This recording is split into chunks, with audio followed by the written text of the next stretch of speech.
के मोहब्बतूं अहिड़ियूं हूंदियूं आहिनि जिन जो को नालो नाहे हूंदो, पर उन्हनि जो दर्द सभिनि खां वधीक हूंदो आहे। हिकु तरफ़ा मोहब्बत जंहिंमें असीं उनखे प्यार कंदा आहियूं, जंहिंखे शायदि असां जे वजूद जी बि ख़बर नाहे हूंदी त असां केरु आहियूं। असां पंहिंजनि ख्वाबनि जी दुनिया में खेनि बादशाह बणाए रखियो हूंदो आहे, पर हक़ीक़त में उहे असां खां एतिरो परे आहिनि जेतिरो आसमान ज़मीन खां परे हूंदो आहे। असांजी मोहब्बत जो सबूत सिर्फ़ु असांजे अखियुनि जा लुड़क ऐं रातियुनि जी अकेलाई आहे। असांखे ख़बर आहे त हू कॾहिं बि न ईंदा ऐं कॾहिं बि न असांजा थींदा, पर पोइ बि इंतज़ार जे दीवार खे असां पंहिंजनि उमेदनि जे सिरनि सां अॾींदा रहूं था।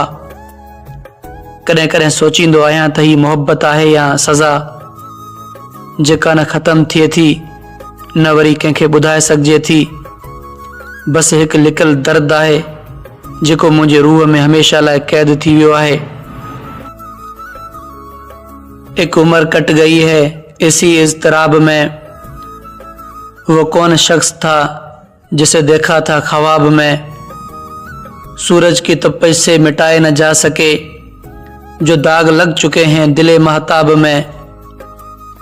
जिस जिंदगी से प्यार किया मैंने उम्र भर, उस जिंदगी ने डाल दिया है अजाब में।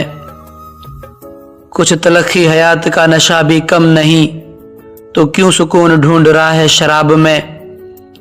नक्शा बदल के रख दिया मेरे मकान का, ये कौन बस गया दिले खाना खराब में।